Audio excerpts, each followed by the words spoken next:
Hello, welcome to Women of the Future. This is episode 9, entitled Discovering Your Soul's Androgyny and Race.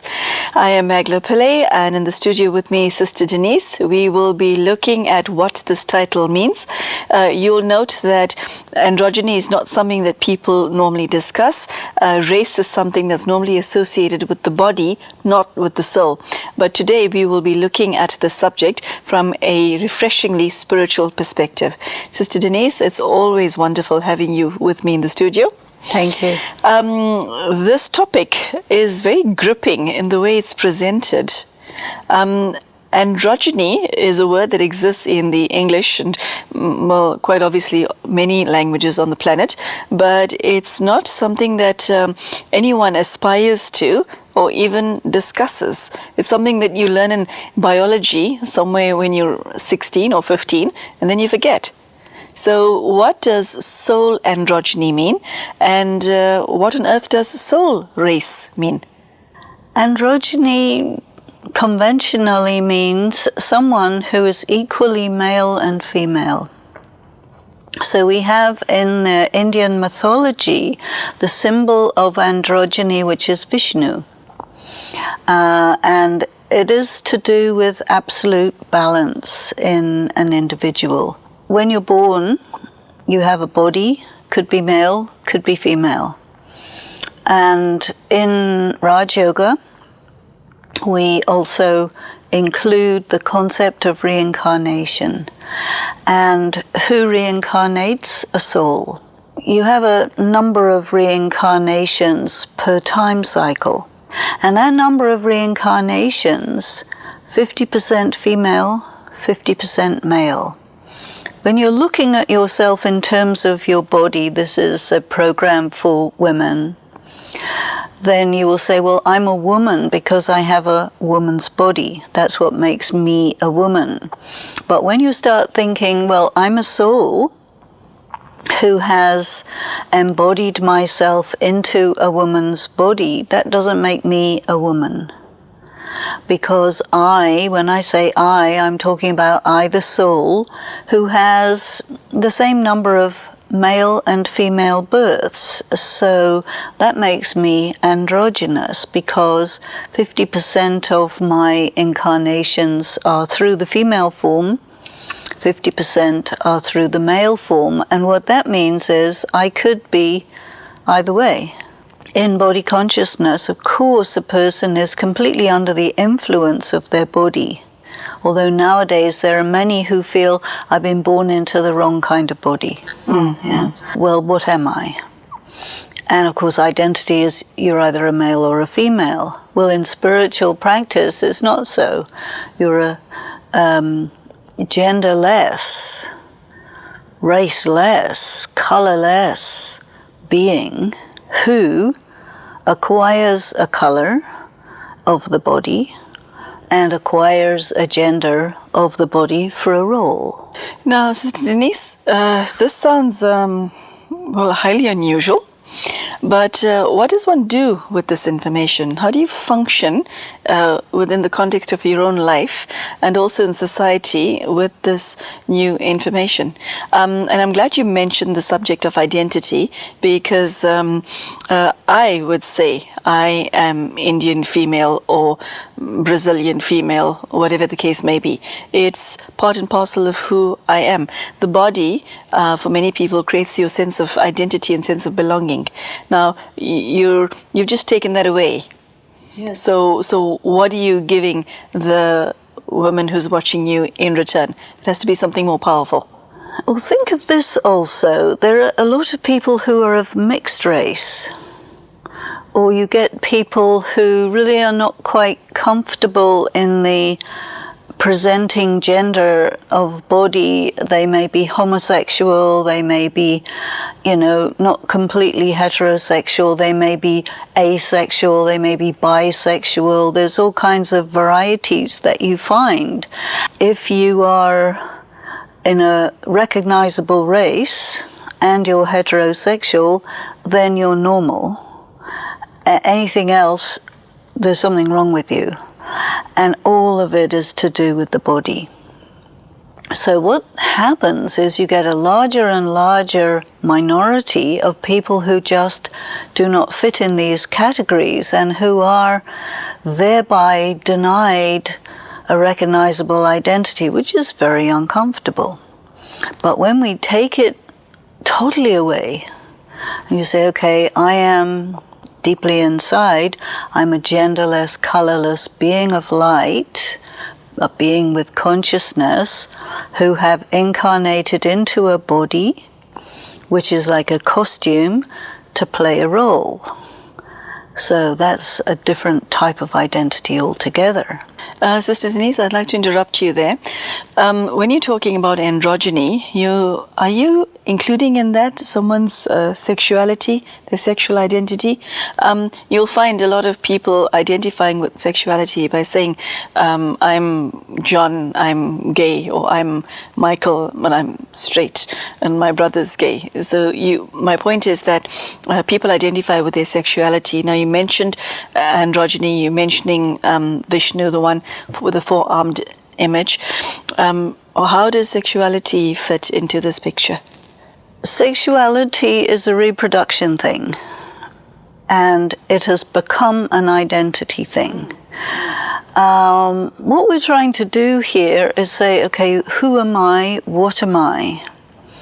And when you start asking yourself questions like that, you're moving more and more away from your biology to your actual self, which is not a biological thing. Your actual self is a spiritual thing. That's a very fresh and new perspective on one's identity. The connection, Sister Denise, between the soul and the body is a very deep one. And even with that understanding that you're a spiritual being having a human experience, one is still inclined to think that this is part of who I am. Maybe not all of who I am, but a very important part of who I am. I would even question, you're a spiritual being having a human experience. I would even question that. I would probably say, I'm a human soul having an experience in the world of matter. And of course, sense perceptions are all to do with material experiences. So we're talking about a spirit which is androgynous, which is neither male nor female, but equally capable to perform in a masculine way or a feminine way. And I mean, if you look at your life, you will find yourself as a woman being told you're doing men's work. And who decided what's men's work, what's women's work? Tradition. I think the time when this became really relevant and talked about was at the end of the Second World War, when 67 million people, mostly men, had been killed in a terrible war, and most of the survivors were women, and work had to be done, which was a lot of it men's work, by women. And they began to realize it's not men's work, it's work. Something has to be done. You have to construct dwellings. You have to make transportation arrangements. You have to make roads. You have to have all of the engineering and so on, as well as the more traditionally feminine functions. And a woman was perfectly able to do all of them, or most of them. And then, nowadays, you get many men who like to look after the home. A previous society would really give him a hard time for that, Segregations of role and function are beginning to break down. And so then you start to rethink your identity. And as soon as you start thinking, I'm on a spiritual level, I'm an eternal being, I reincarnate multiple times, I can just as easily operate in a male form or in a female form. So the practice of balancing these things out, I think one of the interesting consequences is that the current polarization between men and women, which has created an overall adversarial role, is shifting, so that men and women are much closer together, much more complementary, and much less in conflict. And I think that is one of the aims that we have in this program, that the woman of the future implies the man of the future too. So people of the future are very different from people of the past, because they're more complementary, they're closer, they understand each other on many, many different levels, and they will not engage in this artificial segregation. Sister Denise, what is it within, especially a female psyche, that makes her believe that because I'm a female, I'm weaker? I think that is not borne out by statistic. Women tend to live longer than men. Women tend to be better students than men. So the superiority of the male has been created artificially by denying opportunity to women in order to prove the superiority of men in various different areas. Once you take away the artificial arrangements and go back to a level playing field, then you find that things are really very different from people's beliefs. You know, the psyche is really the soul. So you can say the soul of a woman, the heart of a woman, but then when you go deeper, you find that it's the soul of a soul and the heart of a soul. The soul is very influenced by the body. As being in a woman's body, which we both are, and we're addressing the gathering of women, which is half the world, after all, the woman's body lends itself to finer feelings, sensitivity, caring, intuitive, all of this. So when a soul lands in a woman's body, all of this is enhanced. When the same soul lands in a male body, due to the nature of the male body, you are having other attributes enhanced. You know, you'll be more competitive, you'll be more out there. There are different attributes that are influenced by the biology. But as soon as you start to move beyond the biology into the more subtle aspects of identity, there people become closer and much more complementary. And I think that that is something of an advantage. You're referring to what you mentioned in an earlier episode of being an observer. You're referring to withdrawing from what you term sense perceptions and going within, in other words, creating some distance between your physical body and what you think you are and the real self. That is quite a remarkable journey to make, to boldly go where very few have been.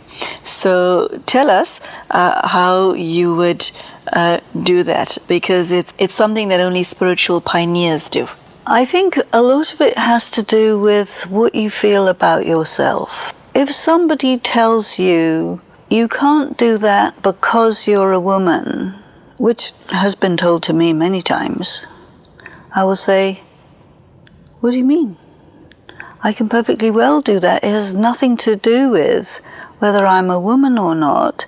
It has to do with capacity, and your capacity to do something or manage something is really nothing to do with your biological function, you see. Because in terms of gender, the female gender is for a specific biological function. And in women, which is not the same as in men. In women, your reproductive years are from this time to this time, and then after that and before that, not, you see. In males, it's not so clear. You know, your reproductive functions are not curtailed in the same way. And so therefore I think the male is likely to identify with his body probably more than the female, because the female is very used to being independent of biological functions. Especially I think in your later years as a woman, you're much less categorized by your biology because it's no longer relevant. At some point in the series, we'll be looking at the crone, which is a very, very interesting idea because the crone is the elder woman, the very, very old woman who is the embodiment of wisdom and who is a leader, you know, but is female. I think in traditional societies, the crone has much more of a presence than in modern societies. But it's very, very interesting to take a look at the different functions of the feminine at different times of life and in different historical periods also. Crone is also connected with magic and this type of thing. Magic not as a negative thing, but magic as, you know, you go into the very, very subtle spiritual powers which sometimes people are very afraid of because they associate it with negativity. But it's to do with sustaining the energies of the world and keeping everything balanced and in order and so on. Yes, Denise, I've seen this so many times that if you get an individual who identifies fully with their particular race that they're born into, or identifies fully with their body, and thinks that that is all that I am, there's nothing but sorrow there. Why is that? And why do people not get it? There's a false perception to think that I am my body or I am my race. There's a lot of pain and sorrow attached to that, but why do women not get the link between the two? Well, it's socialization, it's education, it's the media, it's politics, it's so many of these things, you know. And what I have found is people who travel a great deal, people who have friends who are of different cultures, different races, many different styles of people that there are, as their horizon broadens, they start to become more like world citizens, and they start to cross beyond those artificial boundaries. So you have a much more universal perspective, and you stop seeing body color and gender and whatever. You start seeing the inner being and relating to the inner being. You start activating the eye of the mind, the eye of the intellect, which is sometimes called the third eye, and that you're not limited by only sense perception. Yes. What is the benefit to a woman who has pulled away from looking at herself as only what she sees in the mirror in terms of her skin color and in terms of her gender? What is there to gain? How does one maintain a balance between understanding your androgyny and still respecting the fact that you're in a female body? And how do you respect your physical attributes and yet go to one's depths, as you just described? You're not limited by it. You see, you wouldn't say, well, I can't do this because I'm a woman. You will say, yes, I'm a woman, and I can do this, this, this, this, and still respecting that your form, your costume is female. You'll present yourself how you want to present yourself in that way, There's no point in trying to be a male if you're a female. That's ridiculous.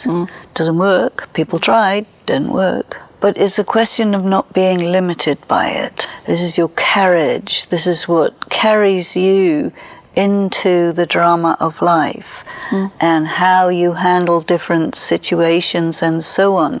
When you're limited by stereotyping, which is artificial, then it's like sabotaging yourself.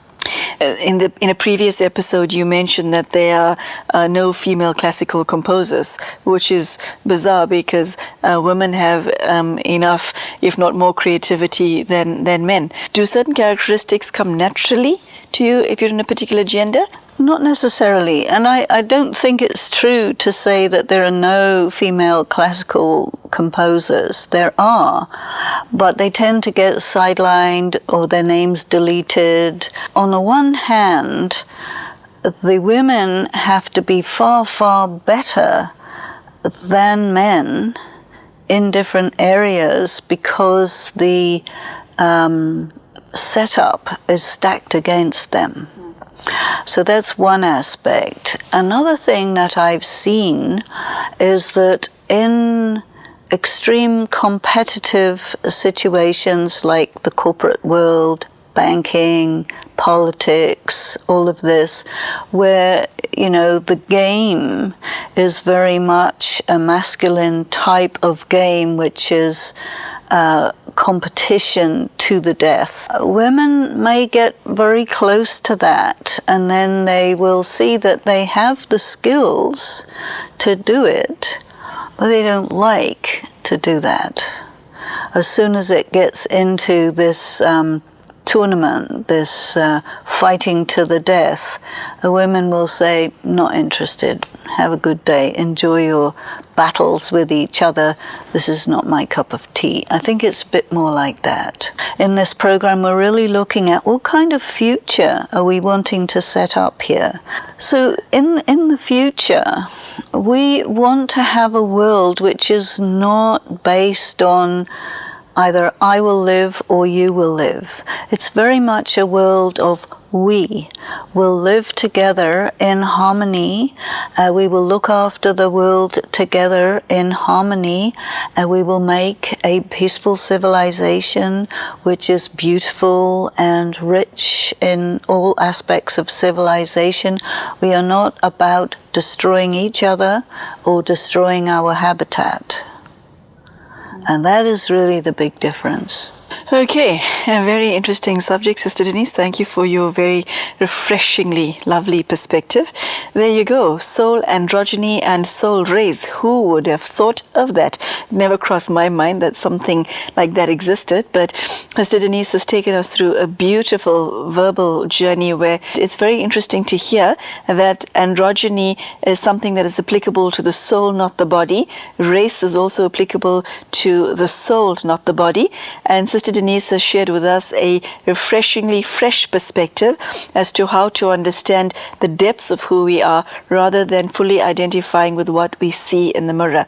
A very beautiful and powerful talk, and I hope that you are able to see beyond the limitations that you have placed on yourself or that others have placed on you as a result of being born into a certain race or simply being female. I hope that this subject has empowered you today. Thank you so much for joining us, and thank you, Sister Denise. Thank you. Take care, and we will see you soon.